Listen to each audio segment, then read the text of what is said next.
त्यांना माहिती आहे की सूर्य मंदिराच्या बाबतीमध्ये माझा एक विधानसभेतला व्हिडिओ दाखवून ते सूर्य मंदिर नाही अशा पद्धतीचा काही लोकांनी प्रचार करण्याचा प्रयत्न केला। त्यांनी तो प्रामाणिकपणाने केलेला आहे, पण तो थोडाफार चुकीचा आहे। विधान परिषदेमध्ये आपल्या विधानसभेमध्ये जी लक्षवेधी झाली विधान परिषदेमध्ये ती देखील माझ्याकडे आहे।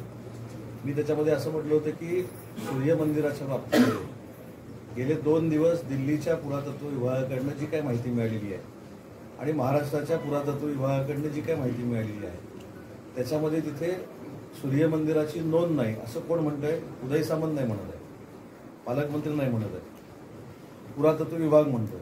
पण काही लोकांनी पालकमंत्री म्हणून माझ्या तोंडात घातलं, त्यांना शुभेच्छा आहे। दुसरी महत्त्वाची गोष्ट की त्याचा उल्लेख करताना सुद्धा मी वास्तू म्हणून केला आहे। तुम्ही बघितला का व्हिडिओ? वास्तू म्हणून केलेला आहे की ती वास्तू 150 ते 200 वर्षापूर्वीची आहे असं नगरपालिकेचं म्हणणं आहे। आता माझ्याकडे नगरपालिकेचे सीओ देखील उपस्थित आहेत, त्यांनी पण मला तिथे ब्रीफ केलेलं होतं की ही जी वास्तू आहे हे 150-200 वर्षापूर्वीची आहे आणि तिथं त्यांच्या दप्तरी सुद्धा सूर्य मंदिर म्हणून तिथं नोंद नाही। परंतु विधानसभेचं अधिवेशन संपल्यानंतर एक 15-20 दिवसानंतर एक पत्रकार परिषद झाली आणि जे माझ्या विधानसभेच्या अगोदर काही लोकांनी उदय सामंतला हिंदू द्वेष्टा ठरवण्याचा प्रयत्न केला होता, तशाच पद्धतीची कारवाई सुरू केली। त्याच्यामध्ये मला त्यांना अजिबात दोष द्यायचा नाही, त्यांचं त्यांना काम करू दे। शेवटी मी देखील हिंदू आहे, माझे आईवडील देखील हिंदू आहेत। असं काही नाही की आमचे आईवडील दुसऱ्या समाजाचे आहेत, आम्ही हिंदू नाही, आम्ही पण हिंदू आहोत। आम्हाला देखील आमच्या धर्माबद्दल अभिमान आहे। अनेकांना असं वाटत असेल की त्यांनाच त्यांच्या धर्माबद्दल अभिमान आहे, परंतु एक महत्त्वाचा देशातला जो ऐतिहासिक प्रसंग घडला या महाराष्ट्रामध्ये तो म्हणजे गोमातेला राज्यमातेचा दर्जा देण्याचा जो एक GR निघाला त्याचा देखील करता करविता धरता असा मीच होतो। कसं झालं ना? त्याच्यामुळं महत्त्वाचा मुद्दा असा आहे की गोमातेला जो राज्यमातेचा दर्जा मिळवून देतो, छत्रपती शिवाजी महाराजांचं पहिलं स्मारक अरबी समुद्राच्या बाजूला बांधतो, ज्या औरंगजेबानं संभाजी महाराजांचा छळ केला त्या संभाजी महाराजांचं स्मारक हे महाराष्ट्रातलं पहिलं रत्नागिरीमध्ये उभा करतो, तो उदय सामंत आहे। त्याच्यामुळं त्यांनी मला जे काही उपमा लावल्या त्यांना लक्ष लागू दे। परंतु आज मी आणि आमदार किरणबाई यांनी जो एक आढावा घेतला अधिकाऱ्यांकडनं त्याच्यामध्ये या परिस्थितीपर्यंत आपण पोहोचलेलो आहोत की आपल्या जे विभागीय दंडाधिकारी आहेत म्हणजे प्रांताधिकारी आहेत त्यांच्या अध्यक्षतेखाली एक समिती नेमली जाईल।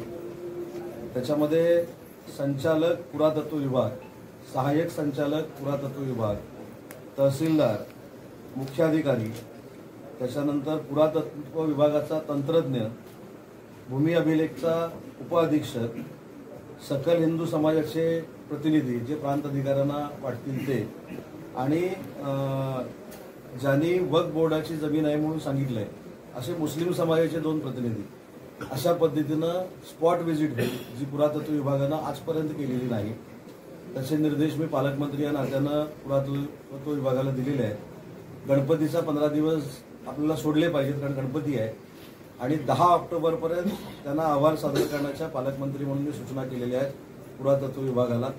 तो 10 तारखेपर्यंत आपल्याकडे अहवाल येईल आणि त्या अहवालामध्ये जे काय त्याच पद्धतीनं पुरातत्व विभाग त्याच्यावर कार्यवाही करेल। हा त्याच्यातला एक मुद्दा। दुसरा मुद्दा असा आहे की पुरातत्व विभागाला आता देखील आम्ही विचारलं की तुम्ही जे मला ब्रीफिंग केलेलं होतं ते जर चुकीचं असेल तर तुमच्यावर मी FIR दाखल करणार। त्याच्यावर त्यांनी सांगितलं की आम्ही जे ब्रीफिंग तुम्हाला केलेलं होतं त्या ब्रीफिंगशी आजही आम्ही ठाम आहोत। त्याच्यामुळे खरं तर ते आंदोलन पुरातत्व विभागाच्या विरोधात असायला पाहिजे होतं। ठीक आहे, काही लोकांना माझ्या विरोधात आंदोलन करायची हौसच आहे तरी ते केलंय, त्याच्याबद्दल त्यांना शुभेच्छा आहेत। आणि त्यांच्या ज्या काय मागण्या आहेत ते जसं म्हणतात त्यांनी माझा निषेधाचा ठराव काहीतरी घातलाय जो नरेंद्र महाराजांना पण माहिती नव्हता आणि संग्राम जगतापांना पण माहिती नव्हता। आता मी संग्राम जगतापांशी अहिल्यानगरला चर्चा केली, त्यांनी मला स्पष्ट भाषेत असं सांगितलं की माझा गैरसमज करून तिथं काही चर्चा झालेली नसताना माझं नाव त्याच्यामध्ये टाकलेलं आहे, त्याचा खुलासा ते करतील आणि आणि महाराज देखील करतील। त्याच्यामुळं किती एखाद्याला टार्गेट करायचं दुसऱ्यांच्या नावावर पुन्हा एकदा सिद्ध झालंय। पण सकल हिंदू समाजाची जी मागणी आहे इथं जर सूर्य मंदिर असेल तर ते सूर्य मंदिरच राहिलं पाहिजे, त्याच्याशी मी 100% ठाम आहे। परंतु त्याच्यासाठी एवढं राजकारण करण्याची गरज नव्हती। नरेंद्र महाराजांना मध्ये आणण्याची गरज नव्हती, संग्राम जगतापाला देखील मध्ये आणण्याची गरज नव्हती. आता ज्यांनी हे 2 ठराव घातले तेच म्हणतात की आम्ही ठराव घातलेले नाही. त्याच्यामुळे हे होऊ नये असं माझं मत आहे.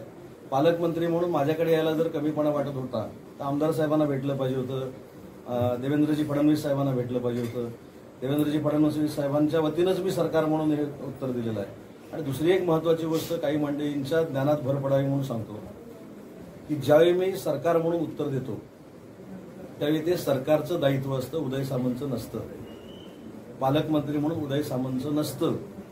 त्याच्यावर पालकमंत्री हा उल्लेख करण्यापेक्षा जर शासन हा उल्लेख आला असता तर कदाचित मला असं वाटलं असतं की हा फक्त मला टार्गेट करून करणारा प्रोग्राम नाही, तर खरोखरच मागणी आहे.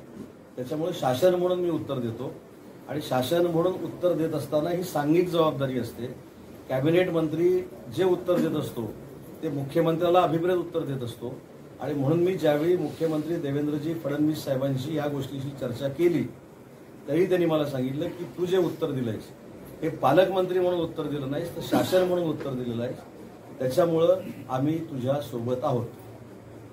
त्याच्यामुळे देवेंद्रजी फडणवीस साहेबांना देखील हा सगळा प्रसंग मी सांगितलेला आहे. आणि म्हणून मी आज स्वतः तातडीनं काल परदेशामध्ये असताना देखील आज आलो, भैयांशी बोललो, अधिकाऱ्यांची चर्चा केली आणि काही गोष्टी राजापूरकरांना क्लिअर केल्या पत्रकारांच्या समोर.